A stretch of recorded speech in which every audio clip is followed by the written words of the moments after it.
Hey guys, tonight we're diving into what might be the closest thing to an apocalypse your ancestors ever experienced, and somehow they lived to tell about it. Picture this. You wake up one morning in 1816 expecting summer, but instead you're greeted by snow in July, crops dying in the fields, and neighbors whispering that the world might actually be ending. You're about to experience the year without a summer, and honestly, you probably won't survive this without losing a few pounds, a lot of sleep, and possibly your faith in decent weather forecasts. So before you get comfortable, take a moment to like the video and subscribe, but only if you genuinely enjoy what I do here. And hey, drop a comment letting me know where you're listening from and what time it is. I love seeing how this story travels around the world while you're trying to fall asleep. Now dim the lights, maybe turn on a fan for that soft background hum, and let's ease into tonight's journey together. You're standing somewhere in the world on April 5th, 1815, going about your ordinary business when suddenly the earth beneath your feet begins to tremble. Thousands of miles away, on a remote Indonesian island you've never heard of, Mount Tambora is about to unleash hell on earth. You don't know it yet, but this volcano is preparing to throw the most spectacular geological tantrum in recorded human history, and you're going to spend the next several years dealing with the consequences. The mountain has been grumbling for days, sending small tremors through the ground like a massive underground beast stretching its limbs. Local villagers near Tambora notice their water wells turning strange colors and animals behaving oddly, but they have no way to warn the world about what's coming. You're probably thousands of miles away, maybe tending your farm in New England, or walking through the streets of London, or working in a Chinese rice field, completely oblivious to the fact that your life is about to change forever. When Tambora finally explodes, the sound is so thunderous that people nearly 900 miles away think they're hearing cannon fire from some distant battle. You might pause in your daily routine, wondering about that odd rumbling sound that seems to come from everywhere and nowhere at once. The initial eruption sends a column of fire and ash 28 miles into the sky, higher than most modern commercial jets fly. If you could see it, you'd witness what looks like the earth itself splitting open and vomiting its molten guts into the heavens. But here's the thing that makes this eruption particularly nasty. Tambora doesn't just blow its top once and call it a day. Oh no, this mountain has commitment issues with destruction. For the next several days, it continues belching out massive quantities of ash, pumice, and sulfur dioxide, like a geological machine gun firing toxic clouds into the atmosphere. The immediate area around the volcano becomes a hellscape of flowing lava and falling debris that completely erases entire villages from existence. You're witnessing, though you don't realize it yet, the largest volcanic eruption in recorded human history, earning a terrifying 7 out of 8 on the Volcanic Explosivity Index. To put that in perspective, the famous Krakatoa eruption of 1883 only scored a 6, and even that was heard 3,000 miles away. Tambora is essentially the heavy metal concert of volcanic eruptions, except instead of just damaging your hearing, it's about to damage your entire way of life. The immediate death toll around the volcano is staggering. At least 10,000 people die instantly from the pyroclastic flows, those terrifying avalanches of superheated gas and rock that move faster than you can run. Another 70,000 will die in the following months from starvation and disease. But you sitting thousands of miles away have no idea that this distant geological violence is about to reach across oceans and continents to fundamentally alter your daily existence. Historians still argue whether anyone at the time could have predicted the global consequences of Tambora's eruption. The science of atmospheric circulation wasn't well understood, and most people thought weather was purely a local phenomenon. You're living in a world where the fastest communication travels at the speed of a sailing ship, so news of the eruption won't reach many places for months. As you go to sleep on that April night in 1815, you have no way of knowing that millions of tons of volcanic material are beginning their journey around the world, carried by high-altitude winds in a slow-motion catastrophe that will soon arrive at your doorstep. The ash cloud is already spreading across the stratosphere like a gray blanket of doom, and within weeks it will begin its work of transforming your familiar world into something cold, dark, and desperately unfamiliar. The ash cloud doesn't announce its arrival with fanfare or warning bells. It just quietly begins stealing your sunshine. You wake up one morning in early 1816, maybe around May or June, and something feels off about the light streaming through your window. It's dimmer somehow, as if someone has hung a dirty curtain between you and the sun. You step outside, expecting to feel the familiar warmth of late spring on your face, but instead you're greeted by an oddly cool breeze and a sky that looks like it's been filtered through gray cheesecloth. What you're experiencing is the arrival of Mount Tambora's atmospheric gift, approximately 100 cubic kilometers of volcanic debris that has spent the better part of a year circling the globe like the world's most unwelcome party guest. This massive cloud of ash and sulfur dioxide has been riding the stratospheric winds, creating what scientists would later call an aerosol veil that acts like planetary sunglasses, blocking and reflecting incoming solar radiation back into space. You probably don't understand the science behind what's happening. Most people in 1816 think weather is controlled by divine will or lunar phases, but you can certainly feel the effects. The temperature has dropped by about 3 degrees Celsius globally, which might not sound like much until you realize that this seemingly small change is enough to turn summer into something resembling a prolonged, dreary autumn. Your body instinctively knows something is wrong with the seasons, even if your mind can't quite grasp the cause. The weirdest part is how the sunlight itself seems different. When you look up at the sky, the sun appears dimmed and sometimes takes on strange, apocalyptic colors, deep reds and oranges that make sunset occur seemingly all day long. Artists across Europe and America start painting these bizarre blood-colored sunsets, unknowingly documenting the visual effects of volcanic ash scattering light in unusual ways. It's like living inside a sepia-toned photograph, where all the colors have been drained of their usual vibrancy. If you're living in Switzerland, you might witness one of the most surreal sights of the entire crisis ice dams forming in the middle of what should be peak summer. Picture walking to your local lake in July, expecting to maybe take a refreshing swim, only to find chunks of ice floating on the surface like nature's cruel joke. The Swiss Alps, normally snow-capped only at their highest peaks, during summer remain white, well down into the valleys, creating a landscape that looks more like December than July. Meanwhile, if you're in China or India, you're dealing with the opposite extreme.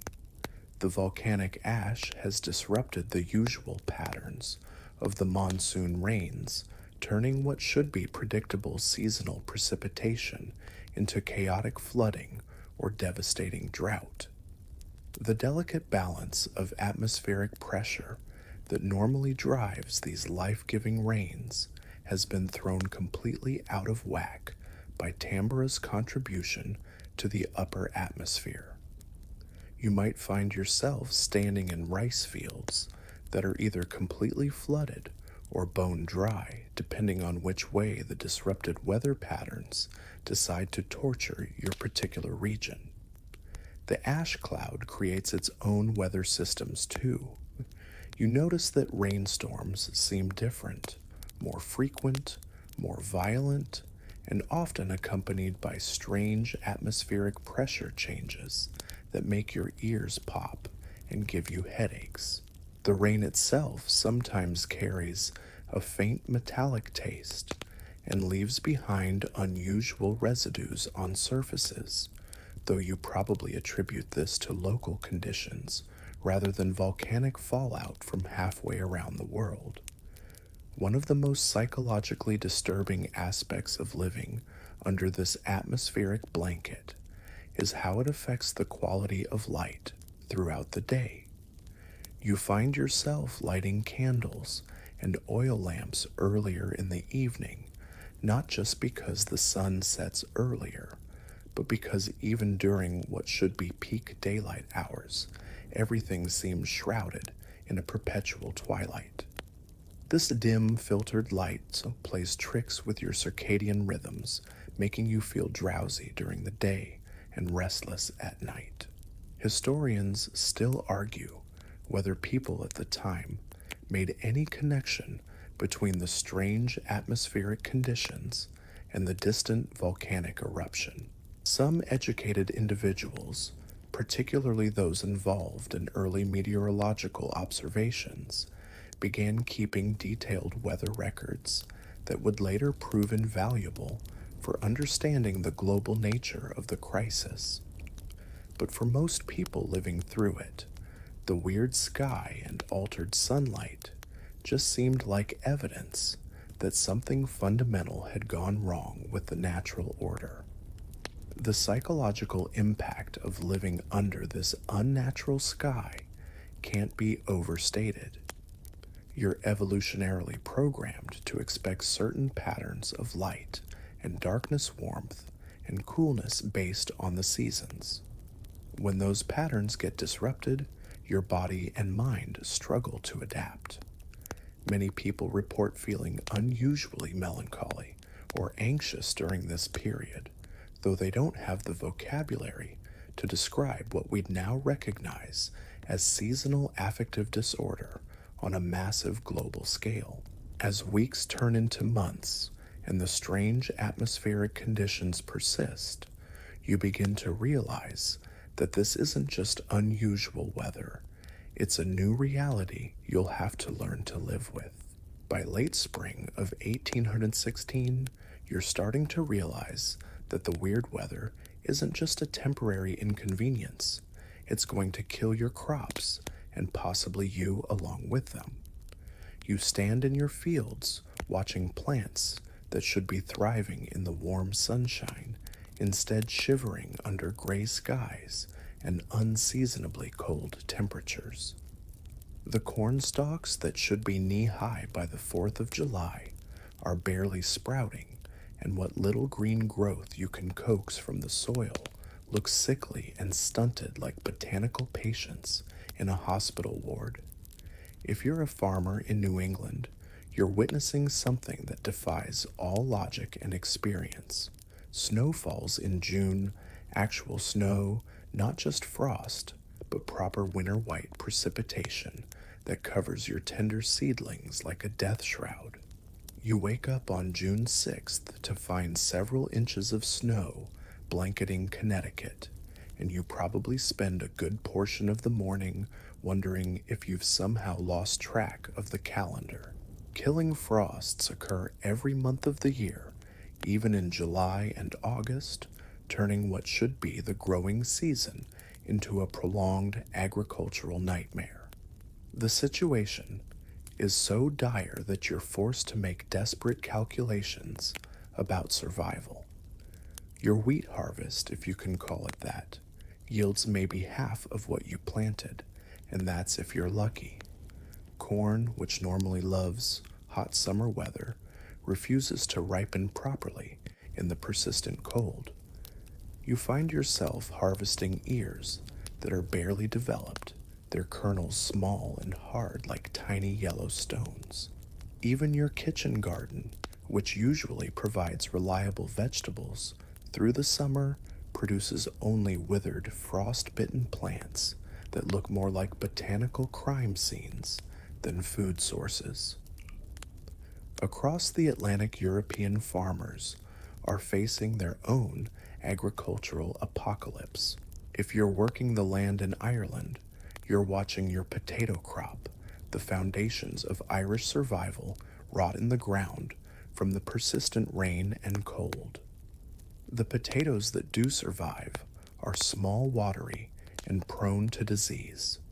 This isn't the famous potato famine of the 1840s that everyone remembers, but it's a brutal preview of coming attractions, killing roughly 100,000 people through starvation and the typhus epidemic that follows close behind.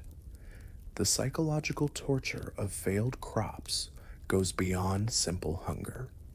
You've spent generations learning the rhythms of planting and harvest passed down through family knowledge that seemed as reliable as sunrise.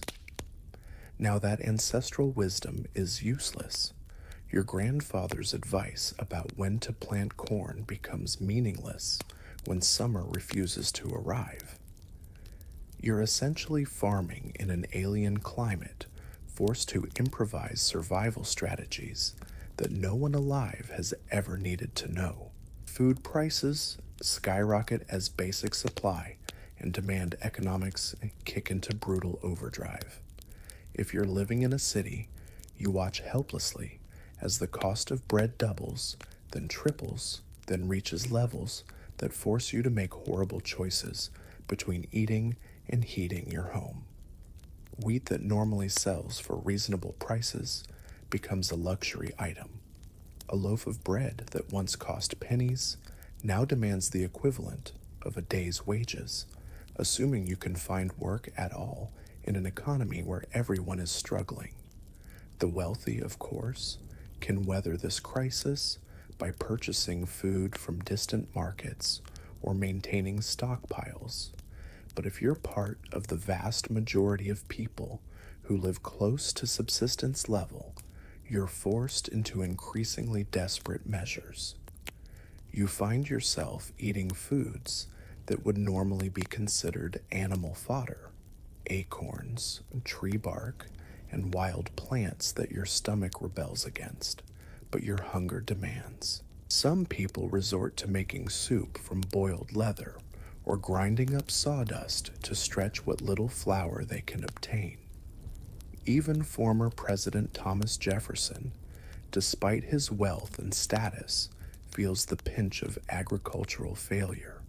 His crops at Monticello fail so spectacularly that he's forced to apply for a loan to avoid financial ruin. If someone of Jefferson's resources and connections struggles to survive the agricultural collapse, you can imagine how devastating it is for ordinary farmers and laborers. The ripple effects of crop failure extend far beyond simple hunger. If you're a livestock owner, you watch your animals grow thin and sickly because there's no grain to feed them, and the pastures remain brown and lifeless. Milk production drops, meat becomes scarce and expensive, and you're forced to slaughter animals early just to prevent them from starving to death. The entire food chain collapses like dominoes, each failure triggering the next. Historians still argue whether the global nature of the crop failures was immediately apparent to people living through the crisis.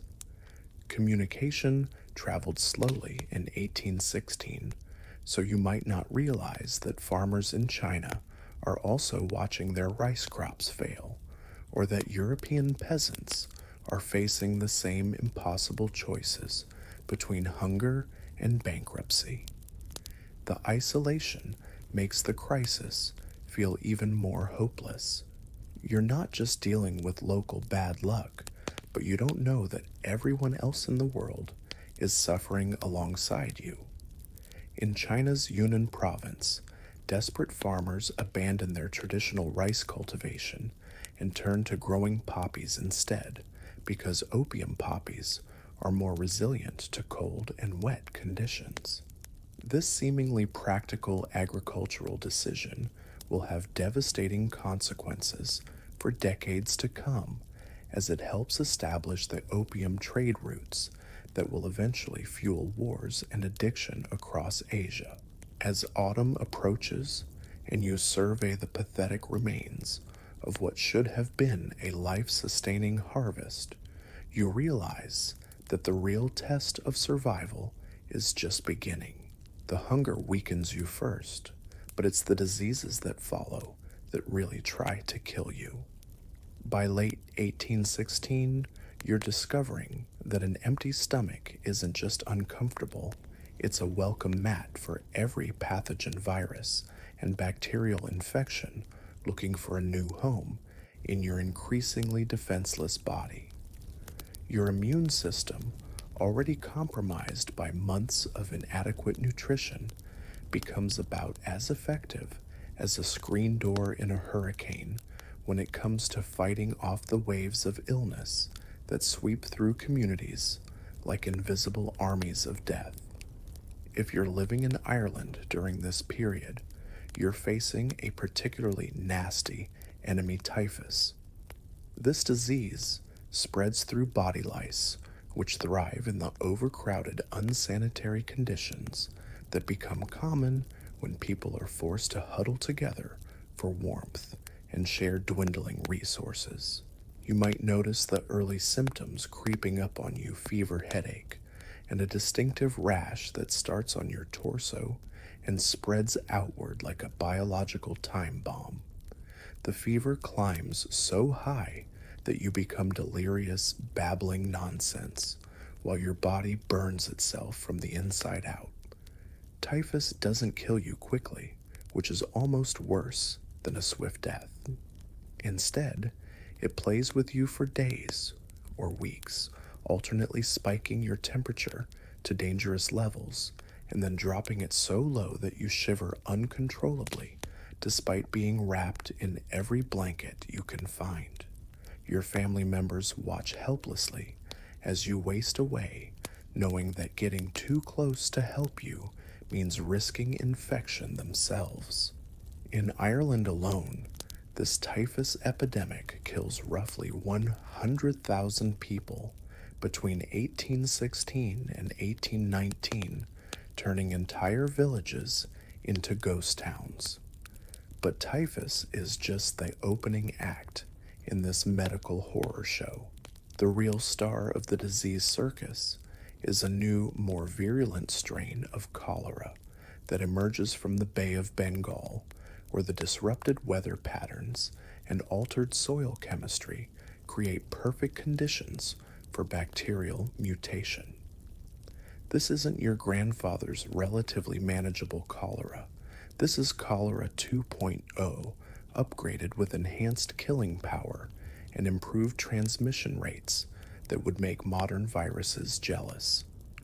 The new cholera strain spreads with terrifying efficiency because the same factors that disrupt agriculture also create ideal conditions for waterborne diseases.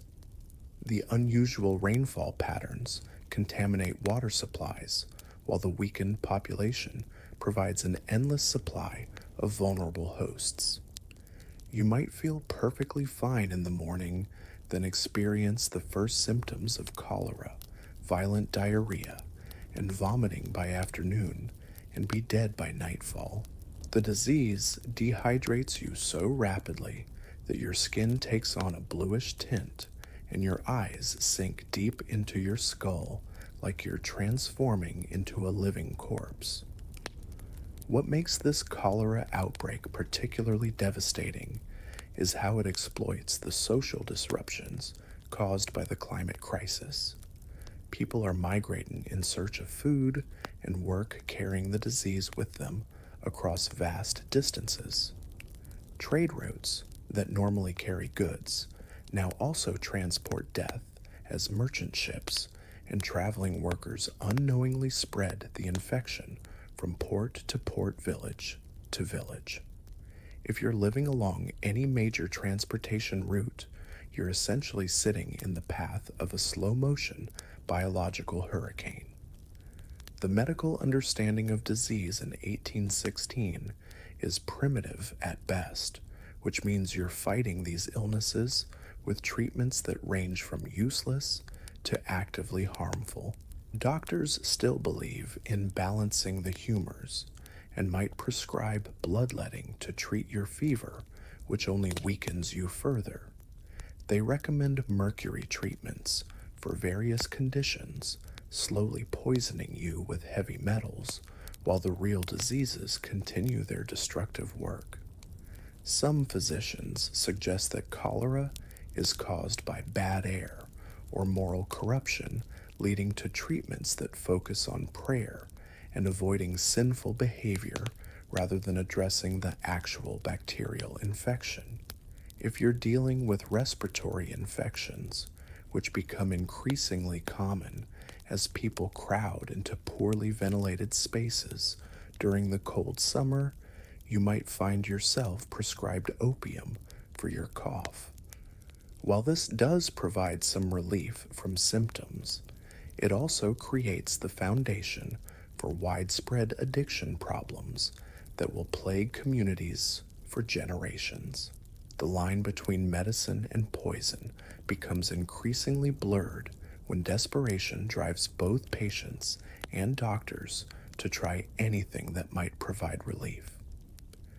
Historians still argue whether the increased disease mortality was primarily due to the new pathogens themselves or to the weakened condition of the population. What's clear is that malnutrition creates a vicious cycle, with illness hunger makes you more susceptible to disease, and disease makes it harder for your body to absorb what little nutrition you can obtain. You might survive the initial onset of cholera or typhus, only to find that your weakened condition makes you vulnerable to secondary infections that finish what the primary disease started. The psychological impact of living surrounded by constant illness and death cannot be overstated. You watch neighbors, friends, and family members waste away knowing that you could be next. Every cough, every fever, every stomach ache becomes a potential death sentence. The normal social interactions that hold communities together begin to break down as people become afraid to get too close to one another, creating an atmosphere of isolation and paranoia that makes the physical suffering even worse. Children and elderly people die first, their immune systems least equipped to handle the double assault of malnutrition and disease. You might find yourself attending multiple funerals in a single week, or worse, helping to dig mass graves when individual burials become impossible to manage. As the months of crisis stretch on, you begin to witness something perhaps even more terrifying than the hunger and disease, the complete breakdown of the social fabric that once held your world together. The governments and institutions that you've always assumed would protect you start crumbling under the pressure of mass starvation, economic collapse, and desperate populations who have nothing left to lose. You're watching civilization itself begin to fray at the edges, and sometimes those edges include your own neighborhood. If you're living in Europe, you're witnessing the aftermath of the Napoleonic Wars colliding head-on with the Tambora crisis in a perfect storm of social chaos.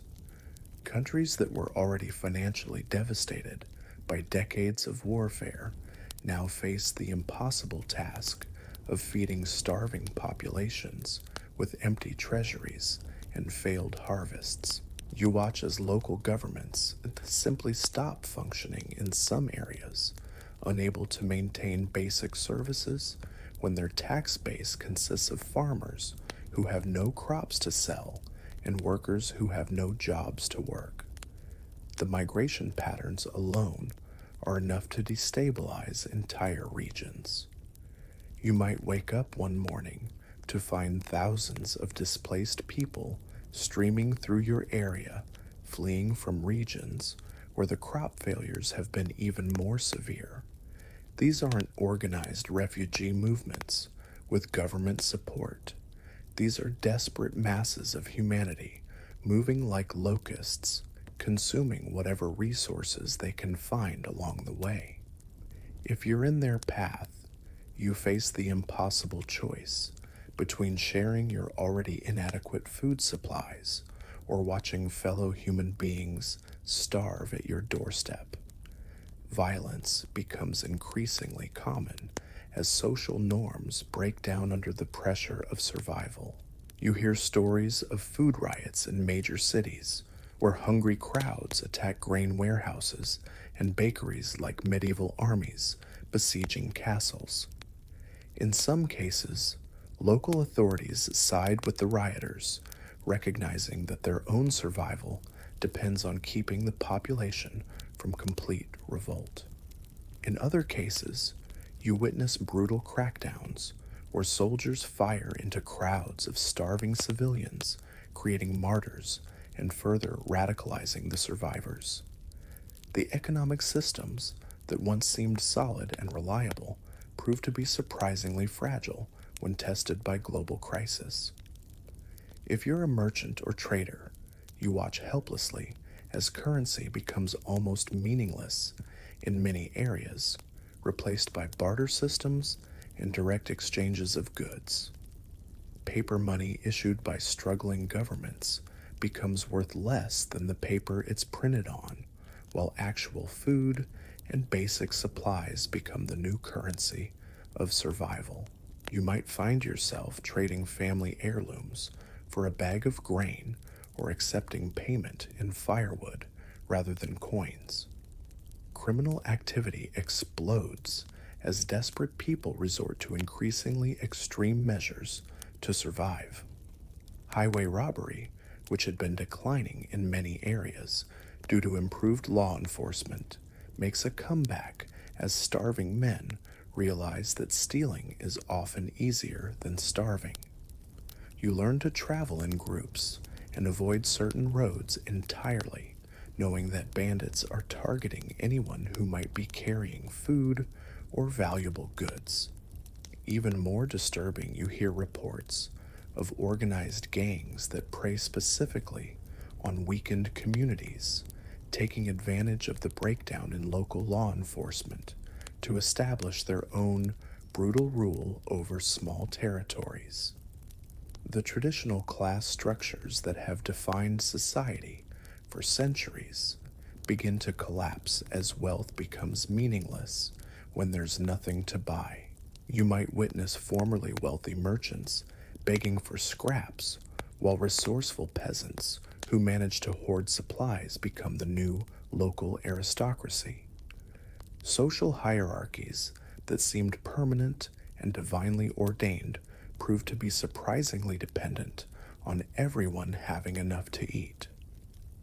Some regions experience complete governmental collapse, with local warlords or strongmen filling the power vacuum left by failing official authorities. If you're unlucky enough to live in one of these areas, you might find yourself subject to the whims of whoever has managed to accumulate the most weapons and followers. These new rulers rarely have any interest in abstract concepts like justice or fair governance. They're focused entirely on maintaining their own power and access to resources. Religious institutions, which normally provide comfort and stability during times of crisis, face their own challenges as their traditional explanations for suffering ring hollow in the face of such widespread devastation. You might attend church services where the preacher struggles to explain why a just God would allow such universal suffering, or witness the rise of apocalyptic religious movements that interpret the climate disaster as evidence of the end times. Some communities turn to scapegoating, blaming the crisis on religious minorities, foreigners, or anyone else who seems conveniently different. Historians still argue whether the social upheavals of this period were primarily caused by the immediate effects of the climate crisis or by underlying tensions that the crisis simply brought to the surface. What's clear is that societies that seemed stable and well organized proved surprisingly vulnerable when faced with the basic challenge of keeping their populations fed and healthy. The breakdown of communication systems makes everything worse by creating an information vacuum filled with rumors and panic. You might hear wildly contradictory reports about conditions in neighboring regions, ranging from stories of miraculous recoveries to tales of complete societal collapse. Without reliable news, every decision becomes a gamble, and fear often drives people to make choices that make bad situations even worse.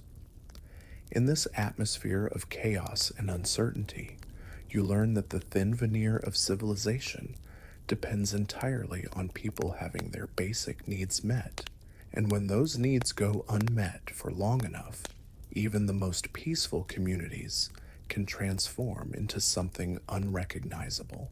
While you're struggling to survive in this nightmarish landscape of cold hunger and social collapse, something unexpectedly beautiful is emerging from the darkness, a collection of artistic masterpieces that will outlive the crisis by centuries. The very conditions that make your daily life miserable are inspiring a small group of creative minds to produce works of such enduring power that people will still be reading, watching, and studying them long after the volcanic ash has settled and the world has returned to normal temperatures. If you happen to be in the vicinity of Lake Geneva in the summer of 1816, you might catch a glimpse of a most unusual house party taking place at Villa Diodati. A group of young English writers and poets have rented the villa for what they expected to be a pleasant Swiss vacation, but the relentlessly gloomy weather has trapped them indoors day after day. You watch as these literary celebrities, Lord Byron Percy Shelley, and an 18-year-old woman named Mary Godwin, who will soon become Mary Shelley, pace around the villa like caged animals, their romantic plans for boating and hiking completely ruined by the apocalyptic weather. The forced confinement drives them to increasingly creative forms of entertainment. They read German ghost stories aloud to each other, trying to scare themselves for amusement in a world that's already providing plenty of real terror. Lord Byron never one to miss an opportunity for dramatic flair challenges the group to a contest. Each person must write their own ghost story. What follows is perhaps the most productive writing retreat in literary history, though the participants have no way of knowing they're creating works that will define entire genres for generations to come. Mary Shelley, the youngest member of the group, initially struggles with the challenge. While the men craft their tales with typical masculine bravado, she finds herself unable to think of a story worthy of the competition. But then on a night when sleep eludes her, completely possibly due to the same atmospheric pressure changes that are disrupting weather patterns worldwide, she experiences what she later describes as a waking vision.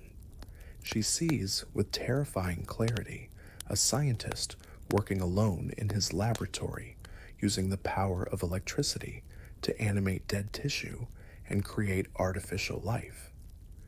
The vision terrifies her so completely that she can barely sleep for the rest of the night, but it also provides her with the foundation for what will become Frankenstein, or the modern Prometheus.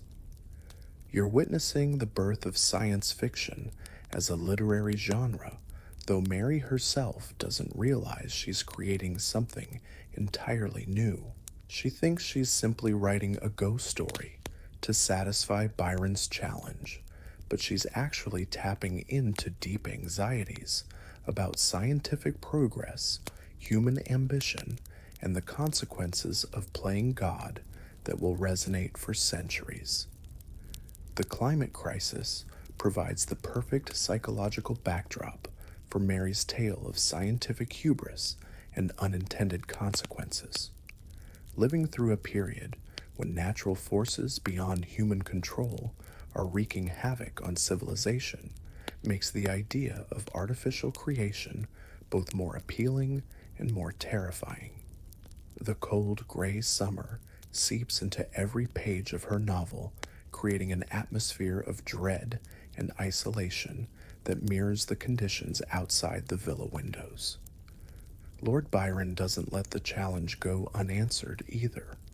His contribution to the contest is a fragment called The Vampire, which becomes the template for every romantic vampire story that follows.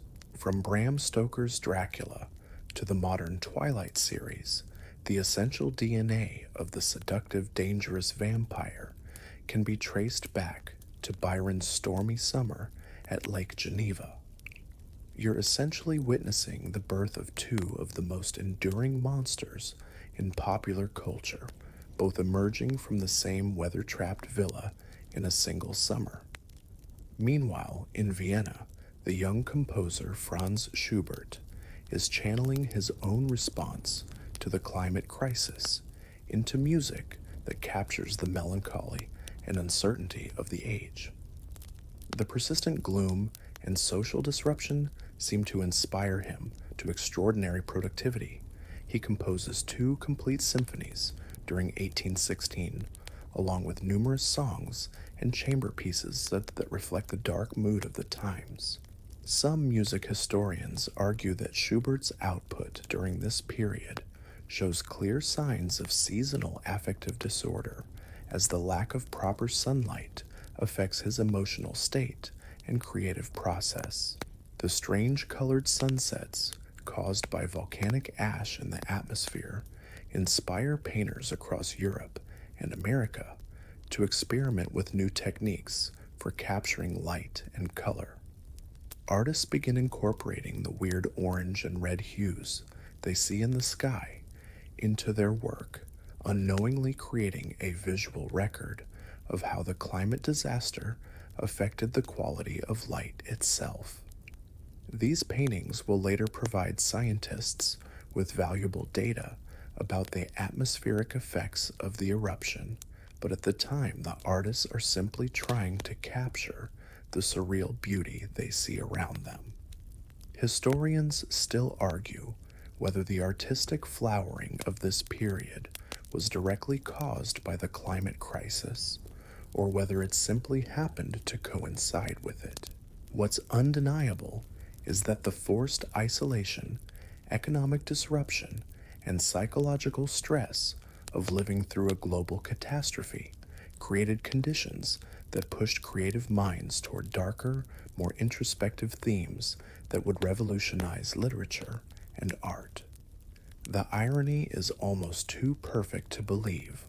While you're struggling with the immediate practical challenges of finding food and staying warm, a small group of privileged young people are transforming their boredom and discomfort into works that will entertain and terrify millions of people for centuries to come.